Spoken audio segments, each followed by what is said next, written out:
సహోదరి సహోదరులు, దేవుడు మనం జ్ఞానం కలిగి జీవించాలని ఆశపడుతున్నాడు. నా జ్ఞనులు జ్ఞానము లేక నశించిపోతున్నారు అని ఒక చోట రాయబడి ఉంది. దేవుని బిడ్డలమైన మనము తెలివి తక్కువ వారిగా ఉండడానికి వీల్లేదు, బుర్ర తక్కువ వాళ్ళగా ఉండడానికి వీల్లేదు. జ్ఞానం కలిగి జీవించాలి అని దేవుడు ఆశపడుతున్నాడు.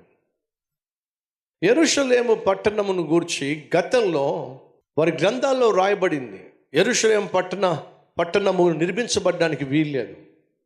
ఒకవేళ యెరూషలేము పట్టణం నిర్మించబడినట్లయితే ఆ పట్టణం నిర్మించబడిన తర్వాత ప్రజలు పన్నులు చెల్లించడం మానేస్తారు, సుంకం చెల్లించడం మానేస్తారు.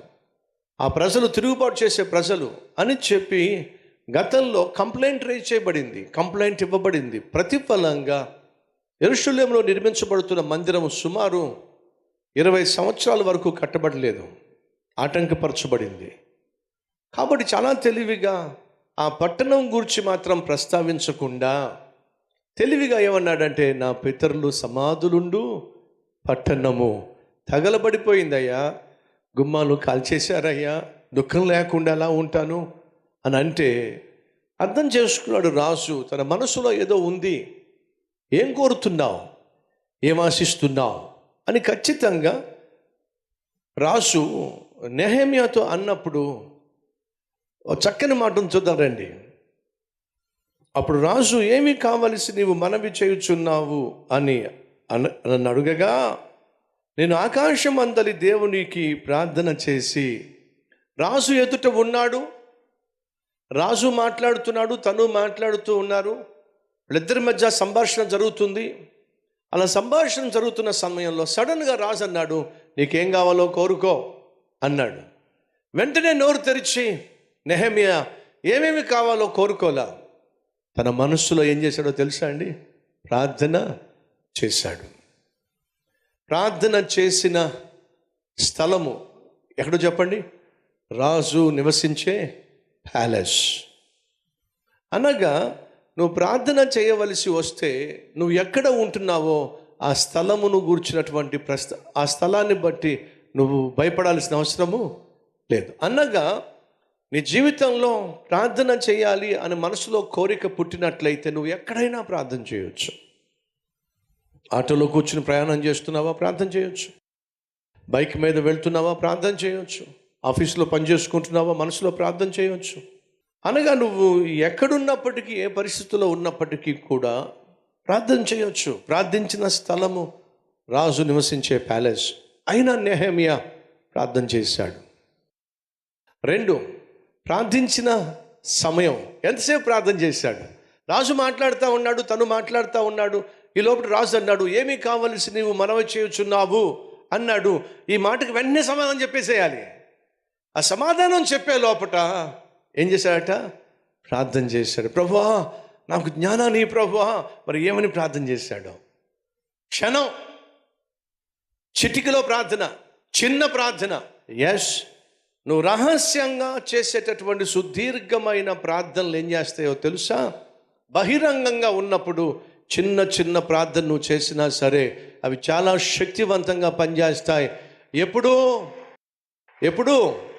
రహస్యంగా ఉన్నప్పుడు చేసే సుదీర్ఘమైన ప్రార్థనలు బహిరంగంగా నువ్వు చేసే చిన్న ప్రార్థనలకు ఆధారం అవుతాయి, శ్రేష్టమైన జవాబులు ఇస్తాయి. నువ్వు పనిలోకి వెళ్ళిపోయిన తర్వాత, ఇంటిలోంచి బయటకు వచ్చి పనికి వెళ్ళిపోయిన తర్వాత పనిలో నువ్వు పెద్ద పెద్ద ప్రార్థనలు చేయగలవా? చేయలేవు. ఏదైనా సమస్య వచ్చి, ఏదైనా కష్టం వస్తే అక్కడ కళ్ళు మూసుకొని సుదీర్ఘంగా ప్రార్థన చేయగలవా? చేయలేవు. అక్కడ నువ్వు చేయగలిగింది కేవలం చిన్న ప్రార్థన. కానీ ఆ చిన్న ప్రార్థనకు పెద్ద జవాబు రావాలంటే నువ్వు ఇంటి దగ్గర ఉన్నప్పుడు దేవునితో పెద్ద ప్రార్థన చేయాలి. ఆయనతో ఎక్కువ సమయం నువ్వు గడపడం ద్వారా, యేసయ్యతో సత్సంబంధం నువ్వు కలిగి ఉండటం ద్వారా, సుదీర్ఘమైనటువంటి రిలేషన్షిప్ నువ్వు కలిగి ఉండటం ద్వారా నీ జీవితంలో చిన్న ప్రార్థన చేసినా సరే దేవుడు పెద్ద జవాబు ఎప్పుడు ఇస్తాడయ్యా అంటే, నువ్వు ఆయనతో ఎక్కువ సమయము రహస్యంగా గడిపినప్పుడు. మర్చిపోకండి, ఇప్పుడు చేస్తున్న చిన్న ప్రార్థన వెనుక ఎన్ని నెలల ప్రార్థన ఉందో తెలుసా మీకు? సుమారు 4 నెలల ఉపవాస ప్రార్థనలు ఉన్నాయి, కన్నీటి ప్రార్థనలు ఉన్నాయి.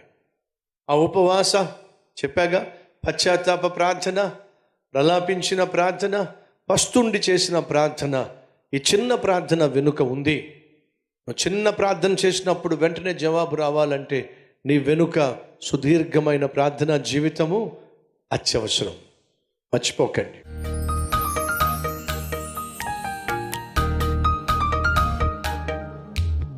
రక్షక ఇచ్చినటువంటి శ్రేష్టమైన సందేశాన్ని బట్టి నాయన మీకు వందనాలు, స్తుతులు, స్తోత్రాలు చెల్లిస్తున్నాం. అన్నిటికంటే ముఖ్యము నీవు మమ్మును నమ్మగలగడం.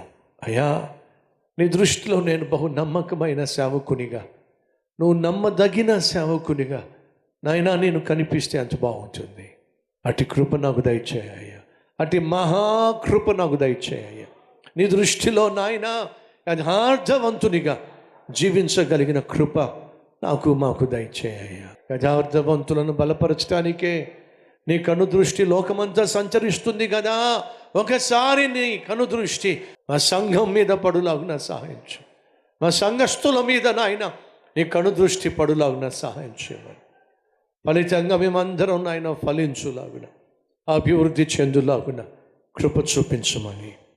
రక్షక, మా దేశాన్ని, మా రాష్ట్రాలను పరిపాలించే నాయకులను నీ కృపలో జ్ఞాపకం చేసుకొని నీ చిత్తానుసారంగా నాయన మా దేశాన్ని, మా రాష్ట్రాలను ఆశీర్వదించమని, నాయకులను ప్రభువా నడిపించమని, పరిచర్యలో పాల్పంచుకునే వారిని అత్యధికంగా దీవించమని, నీకే మహిమ, ఘనత, ప్రభావము చెల్లిస్తూ యేసయ్య పేరట వేడుకుంటున్నాం తండ్రి.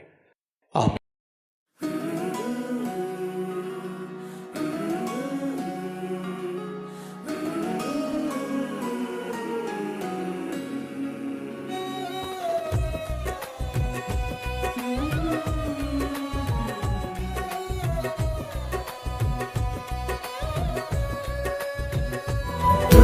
ఫ్రెండ్స్, ఈరోజు అందించినటువంటి క్లుప్త సందేశం మీకు ఆశీర్వాదకరంగా ఉంటే లైక్ చేయండి, 10 మందికి షేర్ చేయండి.